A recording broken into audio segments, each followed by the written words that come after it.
सिमरन अपने बाबूजी के साथ एक छोटे से गांव में रहती थी। सिमरन के बाबूजी एक किसान थे। सिमरन किसी काम से बाहर जाती है। वहाँ पे एक लड़का रोहन मिल जाता है। रोहन एक बड़ी कंपनी में काम करता था, इसलिए वो गांव में किसी काम से आया था। सिमरन को देखकर रोहन बहुत खुश हो जाता है और सिमरन का दीवाना हो जाता है। रोहन सिमरन के घर जाता है और उसके बाबूजी से रिश्ते की बात करता है। सिमरन के बाबूजी भी इस रिश्ते को हाँ कर देते हैं।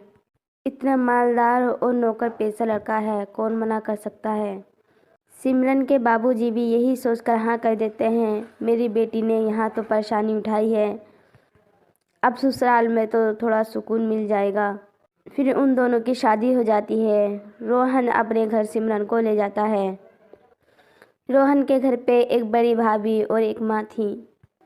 वे लोग सिमरन को देखकर मुंह बनाते हैं, पर वो लोग भी क्या करते क्योंकि उनकी लड़के की पसंद थी, इसलिए वो अपनी घर की बहू मान लेते हैं।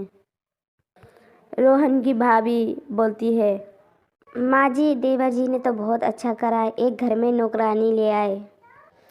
अब घर का सारा काम ये ही नौकरानी करेगी। हाँ बहू, तू सही बोल रही है, काम करते करते थक गई मैं। ये पूरे घर का काम करेगी और इसे 2 वक्त का खाना दे दो, यही बहुत लगेगा।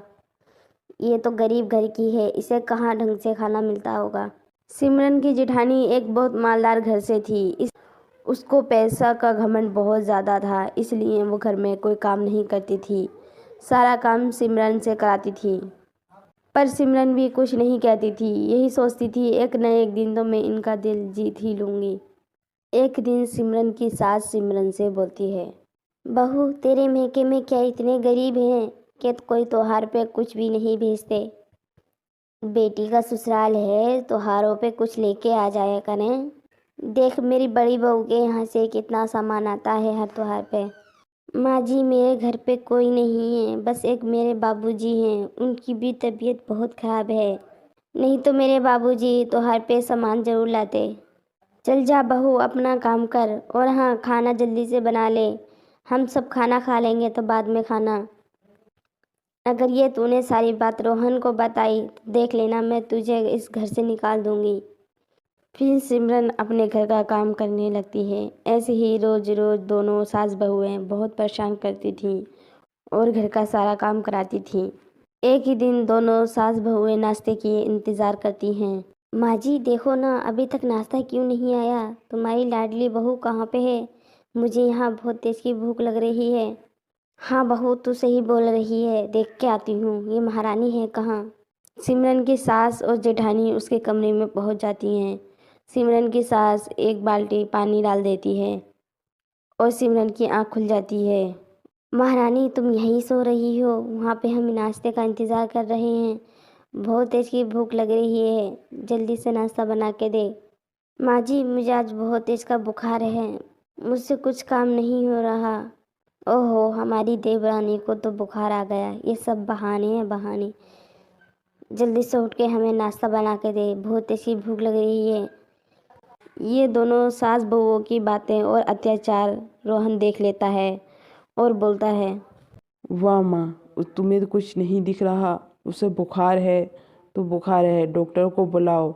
मेरी बीबी के साथ इतना अत्याचार होता है और वो भी मुझसे कोई शिकायत नहीं करती, मुझे नहीं मालूम था।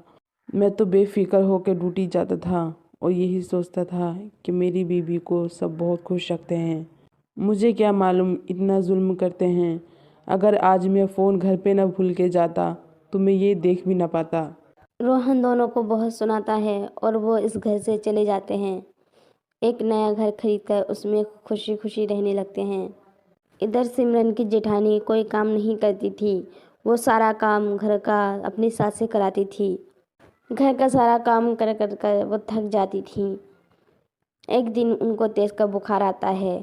इतने में सिमरन और रोहन अपनी माँ से मिलने आ जाते हैं। वो देखते हैं माँ को बहुत तेज का बुखार है और भाभी बैठकर पिज़्ज़ा खा रही हैं। फिर वो अपनी माँ को अपने साथ ले जाते हैं। सिमरन अपनी सास की बहुत खिदमत करती और उनका बहुत ख्याल रखती थी। जिस कंपनी में रोहन काम करता था वहाँ से उसको एक अच्छा सा घर मिलता है और वो लोग बहुत खुशी खुशी रहने लगते हैं। उधर उसकी भैया और भाभी का कारोबार पट हो गया। सिमरन के सारे गुरूर और घमंड टूट जाते हैं। वे भी एक झोपड़ी में रहने लगती है। उसको भी अपने किए पे बहुत पछतावा होता है और वो अपने गरीब घर में रहती है और घर का सारा काम करती है।